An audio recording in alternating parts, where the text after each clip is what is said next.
कहानी कृष्णगढ़ की है। इस गांव की सीमा पर रात होते ही 3 सिर कटे भूत नजर आते हैं।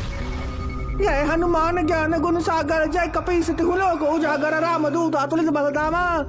चाहे जितना भी भगवान जी को याद कर ले, हम यहाँ से नहीं जाएंगे। ये भी उन लोगों के साथ शामिल है।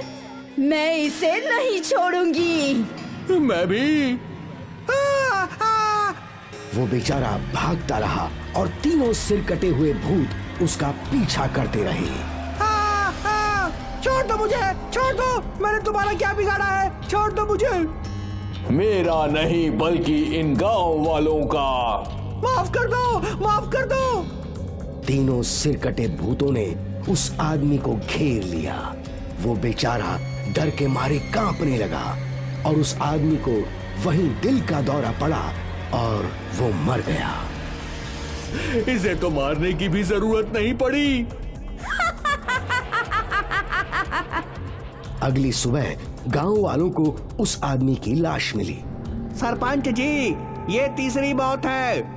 मैं जानता हूँ। और हो ना हो, ये भी उन 3 सर कटे भूतों ने ही किया होगा। हमें कुछ भी करके उन 3 सर कटे भूतों की आत्मा को शांति दिलवानी होगी। हमने कोशिश तो की थी, पर याद है ना क्या हुआ? उस साधु को अपनी जान गंवानी पड़ी।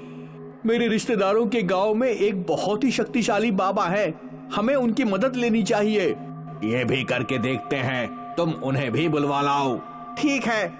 इस आदमी की मौत से गांव वालों का डर बढ़ने लगा। गांव की औरतें आपस में बातें करने लगीं। मुझे नहीं लगता कि वो सरकटे भूत कभी इस गांव को छोड़कर जाएंगे।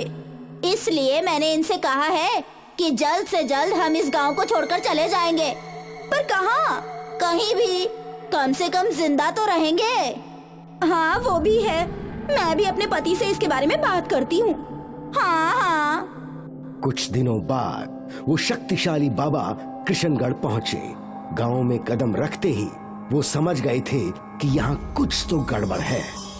यहाँ जो भी है बहुत शक्तिशाली है। इसके लिए आपको बुलाया है बाबा। अब तक उन 3 सर कटे भूतों ने 3 लोगों को मार दिया है। पहले हरिया काका, फिर एक बाबा और अभी कुछ दिनों पहले मोहन को। वो 3 सरकटे भूत हैं कौन? वो हमारे गांव का ही एक परिवार था, धामू का परिवार। धामू, उसकी पत्नी काव्या और बेटी चांदनी। इनकी मौत कैसे हुई? कुछ हथियारों ने इन्हें घर में घुसकर मारा। उस वक्त किसी भी गांव वालों ने उनकी मदद नहीं की और बस इसी वजह से वो तीनों सरकटे भूत हम गांव वालों से बदला ले रहे हैं।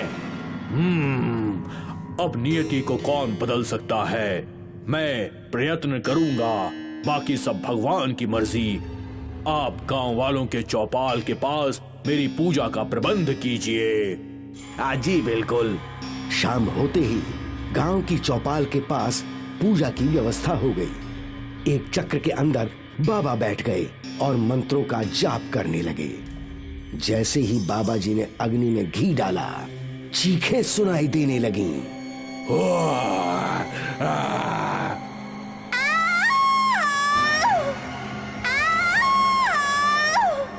धामू, काव्या, चांदनी, यहाँ आओ, मेरे पास आओ।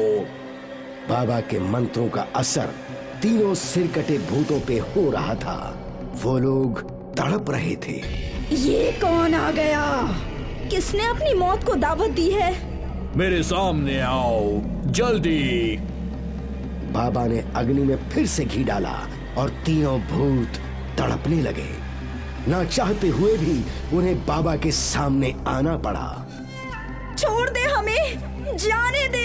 अगर अपनी जिंदगी से प्यार है तो छोड़ दे हमें, वरना मारा जाएगा बेवकूफ। बाबा ने अपने मंत्रों को जारी रखा और एक एक करके तीनों सिर कटे भूत बाबा के सामने गिर गए। किसका क्या होगा वो तो भगवान के हाथ में है। मैं तो तुम तीनों को मुक्ति दिलवाने आया हूँ। हमें मुक्ति नहीं चाहिए। हमें बदला चाहिए। ये सारे गांव वाले मरेंगे। इनको मार के तुम्हें क्या मिलेगा? तुम्हें मारने वाले तो कोई और थे। हम इनकी वजह से मरे और ये लोग हमारे चीखने पर भी हमारी मदद के लिए नहीं आए। तुम्हारे साथ जो हुआ वो मैं जानता हूँ, पर अब तुम्हारे पास मुक्ति ही एक मार्ग है। तुम नहीं जानते, जानते होते तो यहाँ नहीं आते। कई साल पहले मैं भी इसी गांव में रहता था। हमारा बड़ा घर था और हम सब खुशहाल थे। मैं यहाँ के डिस्ट्रिक्ट ऑफिस में काम करता था। एक दिन मेरे पास एक फाइल आई जिसमें लिखा था कि हमारा गांव बंजर है, इसलिए वहाँ की जमीन एक प्राइवेट बिल्डर खरीदना चाहता था। मैं तुरंत अपने हायर ऑफिसर के पास गया। सर, कृष्णागढ़ बंजर नहीं है। मैं भी उसी गांव में रहता हूँ। हमारी भी जमीन वहाँ पर है और कोई भी जमीन बंजर नहीं है। तो ये कॉर्पोरेट प्रोजेक्ट क्या है सर? तुम तो जानते हो ना धामू, ये सब ऑर्डर ऊपर से आते हैं। ये किसी बड़ी कॉर्पोरेट कंपनी का प्रोजेक्ट है। पर ये तो गलत है ना सर। मैं ज्यादा से ज्यादा तुम्हारे लिए कुछ कर सकता हूँ। तुम चाहो तो पैसे ले लो, पर मैं वो प्रोजेक्ट रोक नहीं सकता। आप नहीं रोक सकते तो मैं रोकूंगा सर। मैंने ये सारी बात सरपंच जी और गांव वालों को बताई। उस वक्त सब मेरे साथ थे, पर जब उन कॉर्पोरेट वालों ने गुंडे भेजे तो हमें बचाने कोई नहीं आया। हमारी चीखें किसी ने नहीं सुनी। बचाओ! कोई हमारी मदद करो! बचाओ, बचाओ, हमें बचाओ, हमें बचाओ। उन गुंडों ने एक एक करके हमारे सर धड़ से अलग कर दिए, लेकिन इन सब का बदला तुम मासूम गांव वालों से नहीं ले सकते और हमें लेना भी नहीं है। तो तुम गांव वालों को क्यों मार रहे हो? अब तक हमने किसी भी मासूम की जान नहीं ली। झूठ, बिल्कुल झूठ। हरिया काका, वो साधु और मोहन, तीनों को तुमने ही बेदर्दी से मारा है। हाँ, इन तीनों को हमने ही मारा है। उस दिन हरिया काका उस कॉर्पोरेट वाले से पैसे लेकर लौटे थे। हरिया काका, ये आपने गलत किया। इन पैसों से गांव बर्बाद हो जाएगा। होता है तो होने दो, मुझे क्या, मुझे मेरे पैसे मिल गए। इसलिए हमने मिलकर हरिया काका को सूली पे लटका दिया। उस साधु ने तुम्हारा क्या बिगाड़ा था?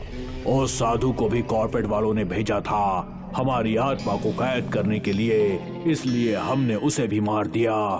और मोहन ने तो कॉर्पोरेट वालों से पैसे लिए थे इस गांव में जाति के नाम पर दंगा करवाने के लिए। भला उसे कैसे छोड़ सकते थे?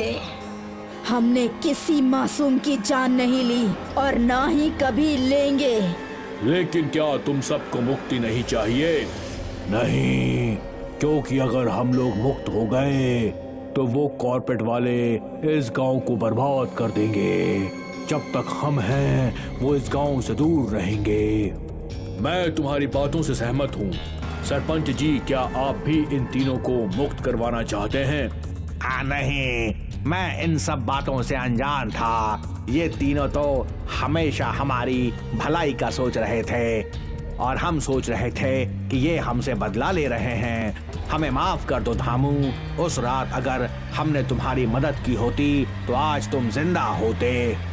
शायद विधि का विधान यही था कि हम भूत बनकर इस गांव की रक्षा करें। आप सभी को हमसे डरने की कोई जरूरत नहीं है। हम आप लोगों को कोई नुकसान नहीं पहुंचाएंगे। हमें माफ कर दीजिए भाभी। हम सबको माफ कर दीजिए। अब मेरा काम हो गया, मैं चलता हूँ। तुम तीनों हो इस गांव की रक्षा के लिए। पहली बार मैं भूतों को आजाद छोड़ रहा हूँ, वो भी इंसानों की भलाई के लिए। धन्यवाद।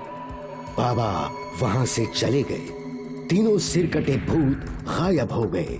अब भी अक्सर वो गांव वालों को नजर आते हैं, पर कोई उनसे डरता नहीं है, बल्कि गांव वाले खुश हैं कि उनके रक्षक उनके साथ हैं।